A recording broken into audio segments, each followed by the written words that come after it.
বিসমিল্লাহিররহমানিররহিম। আসসালামু আলাইকুম। Hi everyone, welcome back another video. আমি আছি ফাতেমা, তোমাদের সঙ্গে সব সময়ের জন্য আমার চ্যানেলে সবাইকে স্বাগতম, দোয়া ও ভালোবাসা। আমি আজকে নতুন একটি দিনের নতুন একটি ভিডিও নিয়ে চলে এসেছি তোমাদের মাঝে। আশা করি সবার খুব বেশি ভালো লাগবে। আর আমার পাশে যারা আছো তাদেরকে আরেকবারও অনেক অনেক ধন্যবাদ, ভালোবাসা, দোয়া রইল। আমিও তাদের পাশে আছি সবসময়। ঘুম থেকে উঠে ঘরগুলো, রান্নাঘরটা আমি গুছিয়ে নেই, আগে গুছানো থাকে, তারপরে একটু মুছে টুছে নিয়ে রাস্তা তৈরি করার চেষ্টা করি। এই তো, তারপর ঘরগুলো গুছিয়ে নিচ্ছি। মাঝে আমি নাস্তা খেয়ে নেই, কাজের ফাঁকে ফাঁকে একটু রুটি ছেঁকে রেখেছিলাম, সেটা ফাঁকে খেয়ে নিয়েছি। সব ঘর গোছানো শেষ।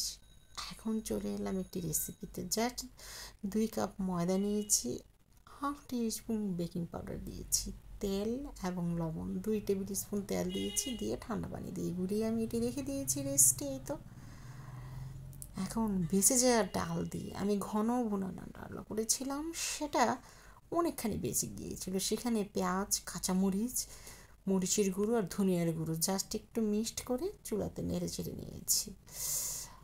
আর কেউ চাইলে ডালটা পানি দিয়ে লবণ দিয়ে সেদ্ধ করে ঘন করে একদম শুকিয়ে বানিয়ে নিতে পারবে। আমি যেটা করেছি সেটাই দেখালাম। এবং রুটির ছোটো ছোটো রুটির মতো করে বানিয়ে আমি এই পুরটি দিয়ে দিয়েছি, দিয়ে আমি ভাজতেও দিয়ে দিয়েছি। বড় একটি কিমা পুরির মতো ভেজেছি। ডাল পুরি ছোটোবেলায় যে কত খেয়েছি ডাল পুরি। এই তো আমার পুরিটা কিন্তু ফুলে টইটুম্বুর হয়ে গিয়েছে, দেখুন সামনে থেকে আমি একটু দেখিয়ে দিচ্ছি। আর কালারটাও কিন্তু অনেক সুন্দর এসেছে।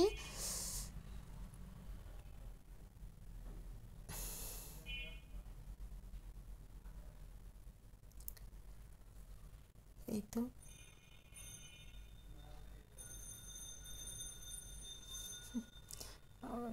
এসেছে। এই তো রুটিটা বানিয়ে ভেজে নিয়েছি। চলো বন্ধুরা, আমরা সবাই মিলে 5 ওয়াক্ত নামাজ করব, পাশের জনকে ভালো রাখবো, তাহাজ্জুদ পড়বো, নফল পড়বো, কোরআন পড়বো, আমাদের মা বাবাকে ভালো রাখবো, দুপক্ষের মা বাবাকে, এবং সেই সাথে থাকবো সৎ। এখন আমি ফ্রোজেন করা রুটি চেখে নিচ্ছি, কতটা যে সুন্দর হয় ভাবতেই পারিনি। আমি ইচ্ছে করেই এটা করেছি যে দেখি কেমন হয়।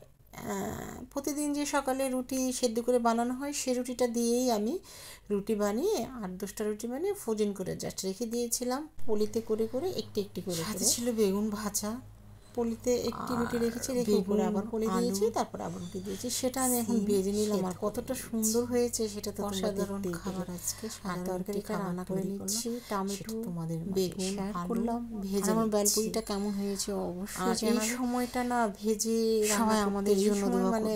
এই নতুন সবজি দিয়ে, শীতের সবজি দিয়ে অনেক বেশি ভালো লাগে। এবং ছোটো ছোটো চাপিলা মাছ ভেজে আমি দিয়ে দিয়েছি এবং ধনিয়া পাতা দিয়ে দিয়েছি। সাথে ছিল বেগুন ভাজা,